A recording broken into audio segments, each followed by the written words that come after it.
The warrior who sleeps too long loses. This is not a truth for the battlefield alone. It is the truth of the dawn, the truth of the cold floor beneath the feet, the truth of the first breath drawn in a day not yet shaped. Sleep is the shadow. It is the comfortable dark where the blade dulls, where the mind softens, where the spirit forgets the feel of steel. To wake is the first battle. It is the first victory. Before any opponent stands before you, you must defeat the self that wishes to remain in the dream, the self that whispers of yesterday's fatigue, of tomorrow's burden. That self is the first enemy. It is the most patient, the most insidious. It does not need a sword. It needs only your permission to remain still. And so, the day begins with a cut through the warm blanket of inertia, a cut through the fog of hesitation. Rise. The way does not wait for the sun to grant its permission. The way is. It is here, in the quiet dark. It is the path of the strategist, and the first strategy is to conquer the pillow. Do not confuse the way with a map.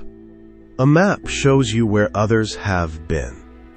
The way is where you are. It is in the manner you rise from your sleep. It is in the way you fold your garments. It is in the focus you bring to heating water for tea. In these small things, the principles of combat are forged. Is there sloppiness in your movement? Then there will be sloppiness in your sword. Is there impatience in your heart? Then you will rush the strike and expose your life. Is your mind elsewhere, lost in ghosts of the past or phantoms of the future? Then you are already dead, a body moving without a center. To know the way of the warrior is to know that there is no separation. The dojo is not a place of wood and straw mats. The dojo is the world. Your life is the kata. Every action, a strike. Every inaction, a block. Every breath, a measure of rhythm. People seek grand masters and hidden scrolls, believing the secrets are kept under lock and key. They are mistaken. The secret is in the grain of the wood you sweep clean. It is in the unwavering line of a brushstroke. It is in seeing the mountain as the mountain, the rain as the rain, the opponent's blade as simply steel moving through space. The way of strategy is the way of seeing things as they are. This is the first and final lesson. The world wants you to be complicated. It offers you 1,000 paths, 1,000 distractions, 1,000 opinions. They are weeds in a garden. They choke the true plant. To find clarity, you must be willing to become simple, to become empty.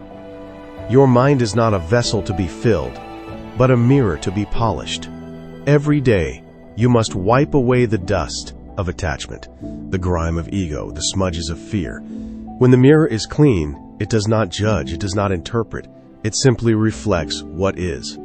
When your opponent moves, a polished mind does not think, "He is strong, I am afraid." It simply reflects, "A sword is moving from this angle, at this speed." In that reflection, there is no fear. There is only information. There is only the void.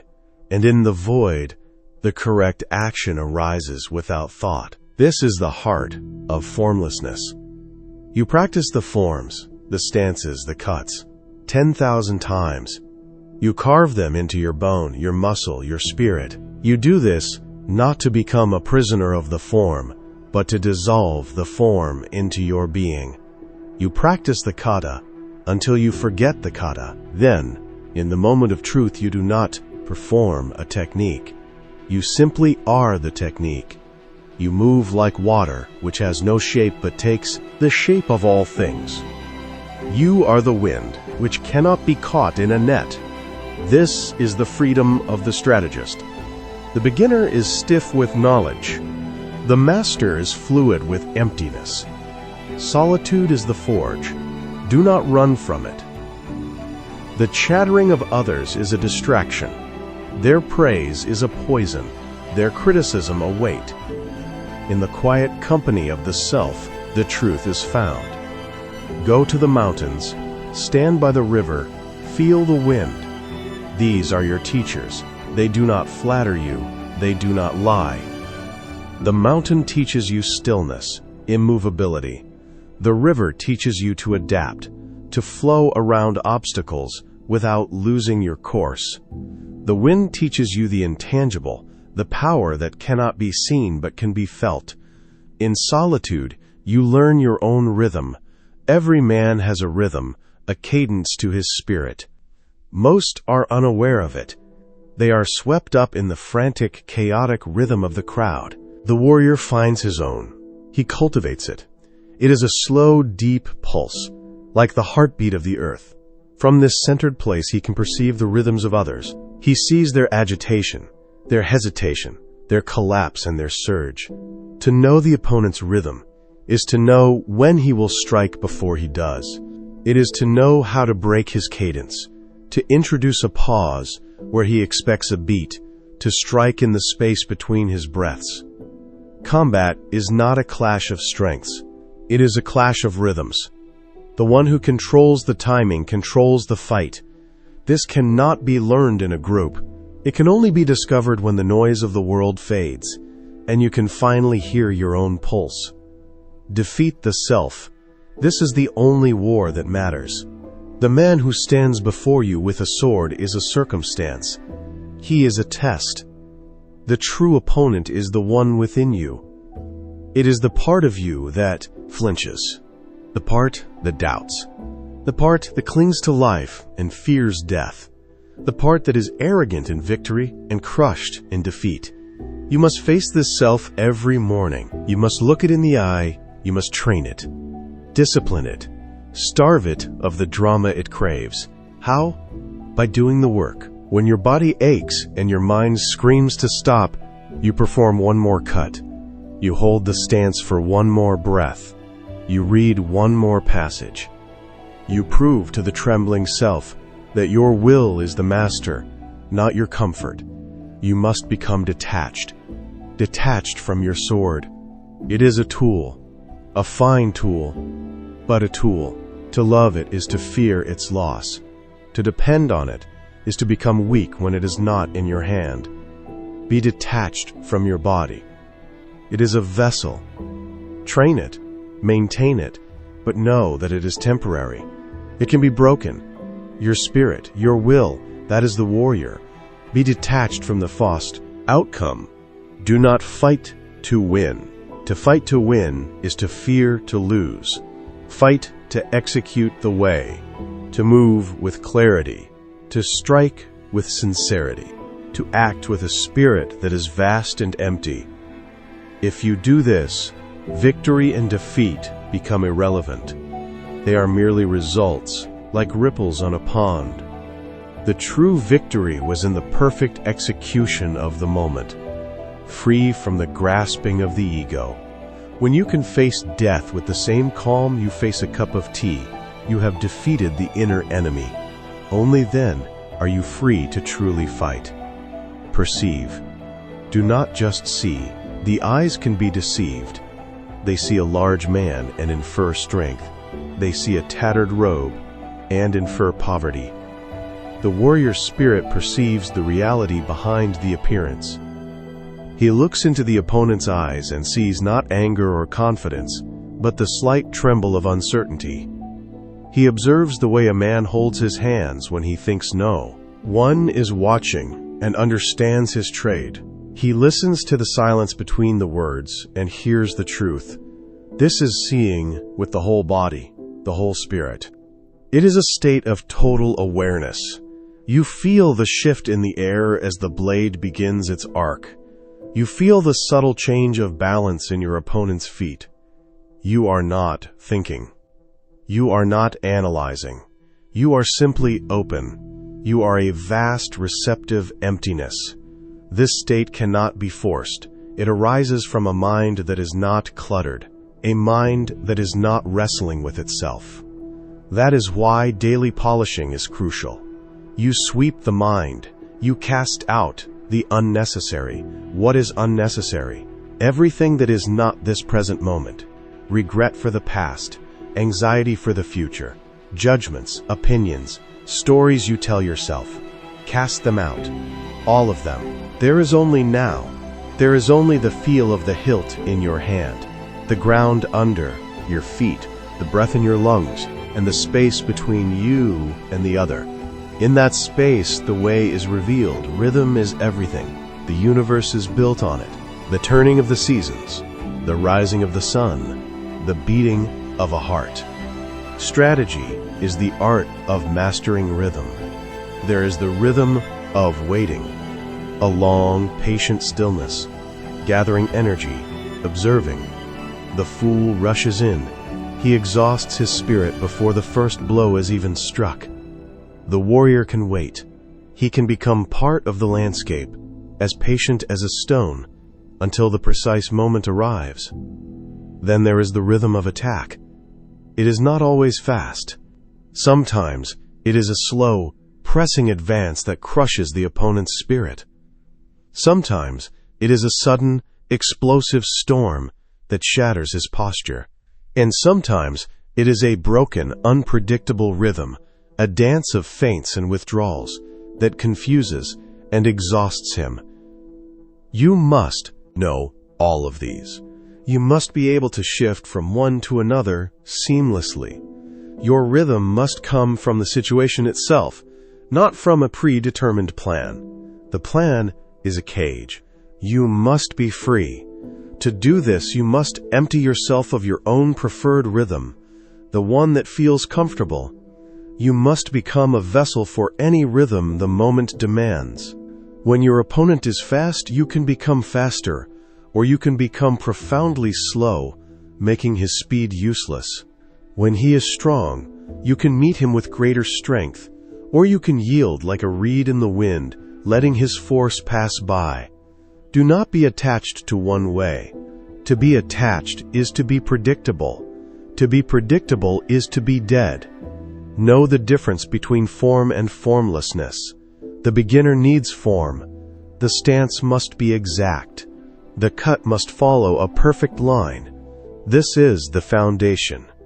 Without a strong foundation, the house will collapse. You must build this foundation with relentless practice, with sweat, with blood. 10,000 cuts a day. The body must learn so deeply that it no longer needs the mind to tell it what to do. But you cannot stay there. To cling to the form is to build your own prison. The true fight is never like the dojo. It is messy. The ground is uneven. The light is poor. The opponent does not move according to the textbook.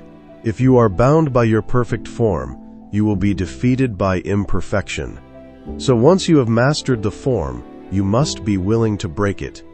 You must transcend it. You must find the principle within the form. The principle of a cut is not the angle of the elbow or the placement of the feet. The principle is to sever. How you achieve that severance depends on the moment. This is formlessness. It is the ability to use the principles of your training in a way that is utterly spontaneous, utterly adapted to the chaos of reality. It is to hold the sword as if it is not a sword, to move as if you are not moving, to be so present, so empty, that the correct action arises from the void, a perfect response to a unique and unrepeatable instant. Do not seek to be a warrior, just be. To seek is to imply a separation. It is to say, I am here, and the warrior is there, and I must journey to him. This is a delusion of the ego. The way is not a destination. It is a path, and you are either on it or you are not. Every moment is a choice. In this breath, are you present? Are you aware? Are you acting with sincerity? If so, in that moment, you are the warrior. The next moment, you may be lost in thought, lazy, distracted. In that moment, you are not. The task is not to achieve a static state of being, but to increase the number of moments in which you are truly awake. It is a constant returning, a constant remembering. You will fail. You will fall back into the sleep of inattention. The mind will wander. The spirit will tire. This is not cause for despair. It is part of the path. The measure of the warrior is not that he never falls, but that he gets up every time. He notices he has been sleeping, and he wakes himself without judgment, without drama. He simply returns. He returns to the breath. He returns to the present moment. He returns to the way. This act of returning, over and over, is the practice. This is the polishing of the mirror. Embrace emptiness. The world fears it. It rushes to fill every silence with noise, every space with things, every moment with activity. The world believes that value is in accumulation. More knowledge, more wealth, more followers, more experiences. This is a trap. The warrior knows that true power lies in emptiness. The value of a cup is in its emptiness, which allows it to be filled. The value of a room is in its empty space, which allows one to live in it. The value of the mind is in its emptiness, which allows it to perceive clearly. The void is not nothingness. It is the womb of all things. It is pure potential. When you enter a fight with a mind full of strategies, fears, and hopes, you are rigid. You can only see what you expect to see. You can only do what you have planned to do. But when you enter with an empty mind, a mind of no mind, you are completely free. You are open to everything. You can see the unexpected. You can respond with an action that has never been practiced, yet is perfectly right for the moment. This is the highest level of strategy. To have no strategy. To be so in tune with the way that you and the way move as one. You do not decide to cut. The cut simply happens through you. Be wary of the words of others, even these words. They are fingers pointing at the moon. Do not mistake the finger for the moon. The way cannot be contained in language. It must be walked. It must be experienced. You can read 1,000 books on swimming, but until you get in the water, you do not know it. You can read every great text on swordsmanship, but until you have faced another with your life on the line, you do not understand the weight of the sword. Practice is the only true teacher. Your own direct experience is the only scripture that matters. Test every principle for yourself. Do not accept it on faith. See if it holds true in your own life. When you are under pressure, does detachment calm your spirit? When you are confused, does returning to the breath clear your mind? When you are in conflict, does understanding rhythm give you an advantage? Find the truth for yourself, in your own body, in your own spirit. This is the path of the independent warrior, the one who forges his own way. He learns from all but is a slave to none. The world is a river of suffering, of chaos, of impermanence. People try to build dams to stop it.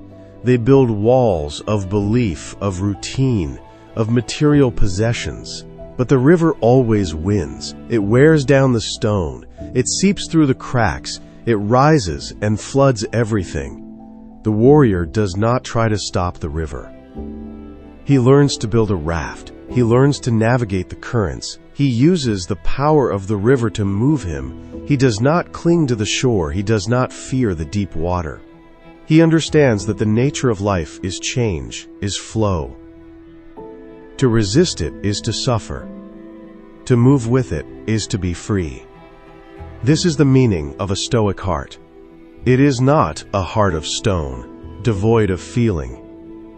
It is a heart that accepts reality as it is, without complaint, without wishing it were otherwise. The rain falls. It is cold. This is not good or bad. It is simply so. My opponent is skilled. This is not a cause for fear. It is a fact. From this place of calm acceptance, I can act effectively. I can put on a cloak. I can find a better strategy. The mind that is not at war with reality is a mind that is free to win the only war that matters. walk your path alone. This does not mean you must shun all human contact. It means you must not depend on others for your strength, your purpose, or your validation. Your way is yours alone. No one can walk it for you. No one can understand its terrain but you. The praise of 1,000 people cannot sharpen your blade. The companionship of an army cannot steady your hand in the moment of the cut. You must be your own mountain, your own fortress. This self-reliance is not born of arrogance, but of a deep understanding of the nature of existence. You are born alone, and you will die alone. In between, you must learn to stand on your own 2 feet. This is why solitude is a forge. It burns away your dependencies.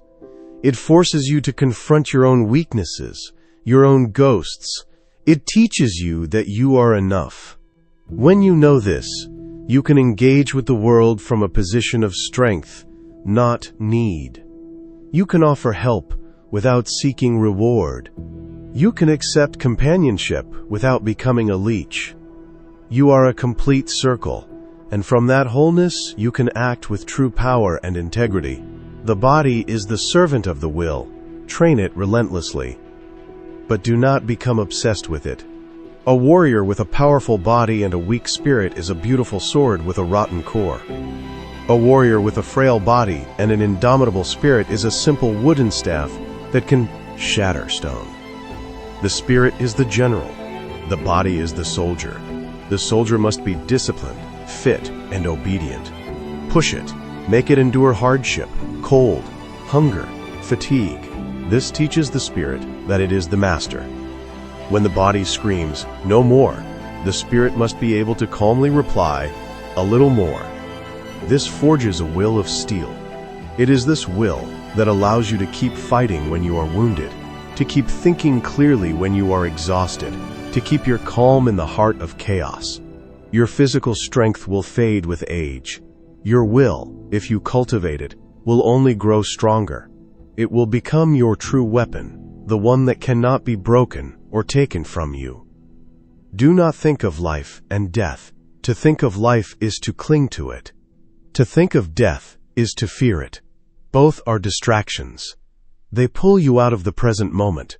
They cloud the mirror of your mind. The warrior's path is to live so completely in the now that life and death lose their meaning. You are here, you are breathing, you are holding your sword, that is all.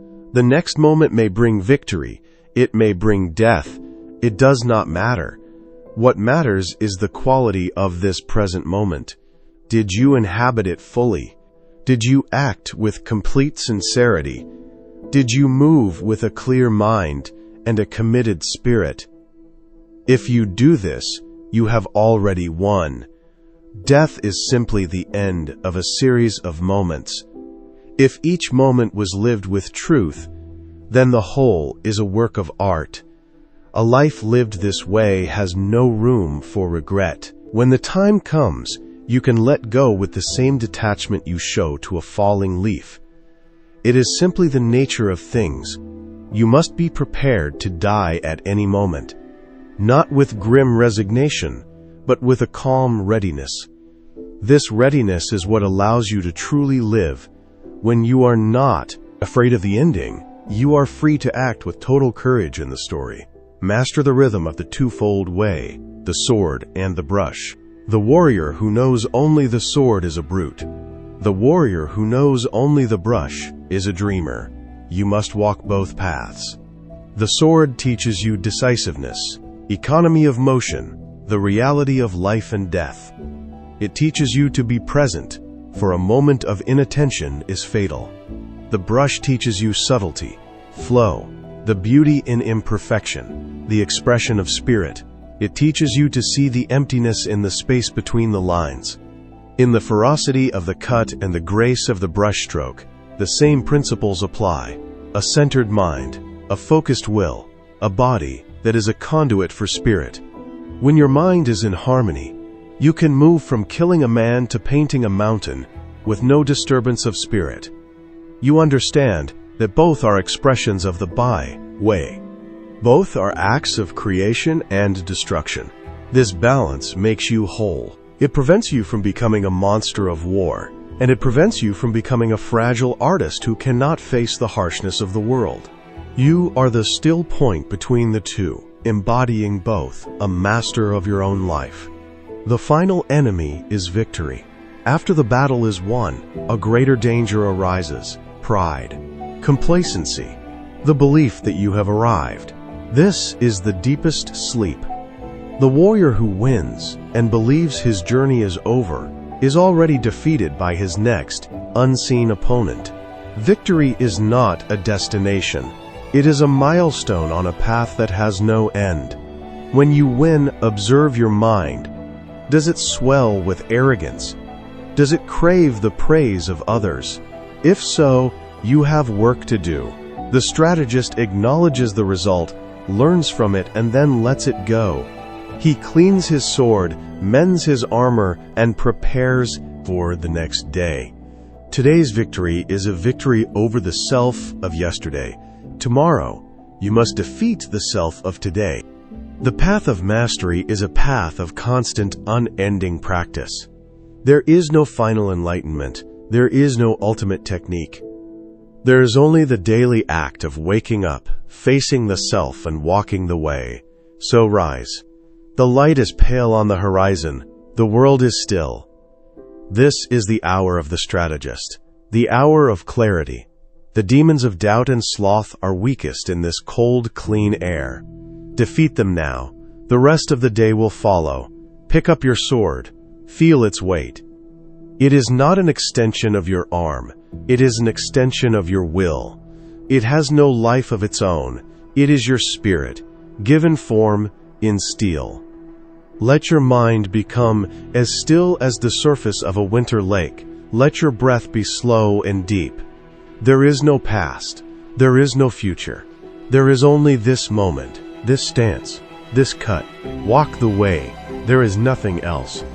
The warrior who sleeps too long loses, and the day has already begun. You are awake. You have already won the first fight. Now, continue. Unwavering, calm, ready, one step, then the next. This is the entire journey.